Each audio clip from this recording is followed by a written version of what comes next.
अरे हात पण नाही लावून दे ना. अरे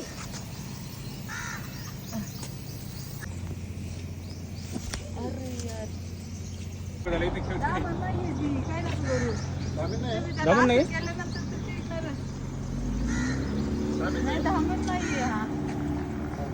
नाही नाही धामण नाही. त्यांनी आहे ना काठीने त्याला आहे ना डमचत होते. त्यांना वाटलं तो पळू नको जायला आणि तो त्यामुळे चिडलंय बघा आता अटॅक करतोय. अरे हात पण नाही लावून दे ना. अरे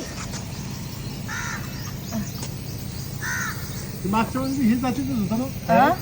इथंच निघाला. नाही नाही हातच कर येतच कर. हातच कर आहे.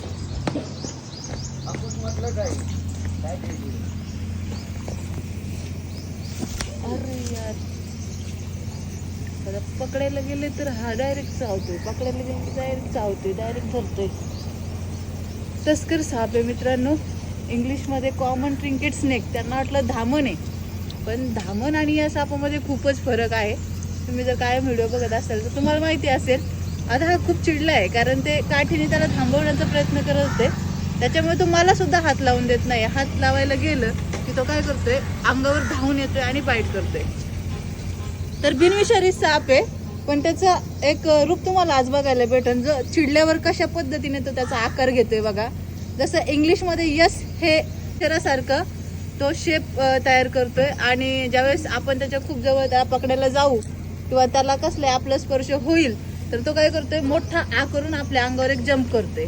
म्हणजे तो खूप चिडलाय. म्हणजे कुठलाही साप बिनविषारी असो विषारी असो तो धावतो चिडतो आणि चावण्याचा प्रयत्न करतो. पकडून घेते तरी पण याला.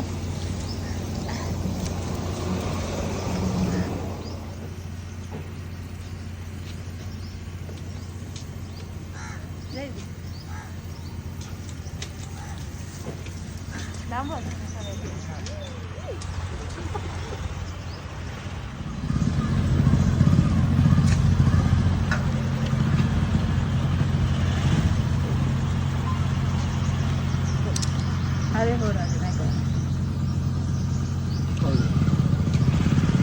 थोडा चिडलेला होता कारण आपला स्पर्श नसतो त्यांना. स्टार्टिंगला तुम्ही बघितलं किती चिडला होता आणि आता बघा माझ्या हातामध्ये किती शांत झाला. आणि तोच ज्यावेळेस मी हात लावत होते स्टार्टिंगला तर माझ्या अंगावर धावत होता आणि आता मी त्याला हातात घेतले तर आता बघा आता तो चावत नाहीये. म्हणजे काय होतं स्टार्टिंगला त्यांना आपला स्पर्श नसतो आणि भीतीपोटी ते काय करतात आपल्यावर अटॅक करत असतात. आणि आता एकदम शांत झालाय. आता त्याला आपल्यावर थोडासा विश्वास झालाय तर आता तो चावत नाहीये. तर असा हा बिनविषारी प्रजातीचा एक तस्कर साप आपण या ठिकाणी रेस्क्यू केला. झाडांमध्ये काम करत असताना कामगारांनी काळजी घ्या कारण थंडाव्यामुळे साप अशा आसपास फिरत असतात किंवा झाडांमध्ये बेडूक खूप लपतात. पाणी आपण सारखं देत असतो त्यामुळं बेडूक खूप लपतात. त्यांच्या शिकारीसाठी सुद्धा हे साप येत असतात. आता पॅक करून घेते. याला जास्त काही तुम्हाला माहिती किंवा नवीन काय सांगत नाही. या सापाला तुम्ही ओळखता. तर आता स्टार्टिंगला दादाने बघितलं तो कसा जंप मारत होता त्यामुळं दादा म्हणते तिथं उडतोय साप हवेत उडतोय. तर हवेत उडतोय म्हणजे एक स्प्रिंग सारखी तो जंप मारून बाईट करत असतो. अतिशय म्हणजे उडतो म्हणजे एकदम हवेत नाही उडत.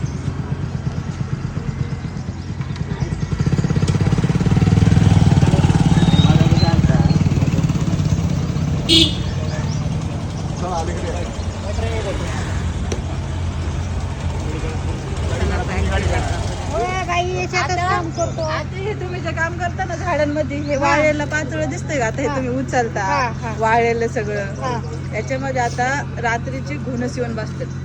आता पाल्यासारखेच असतात दिसत नाही सेम पाल्यासारखा साप दिसतो.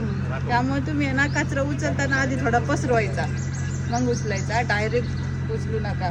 एकदा असंच झालेलं आहे कचरा उचलताना त्याच्यात साप होता तो. त्यामुळे असं थोडासा गोळा केलेला कचरा असं थोडा पायाने किंवा काठीने असं हे करायचं मगच उचलायचा. डायरेक्ट असं धरायचं नाही.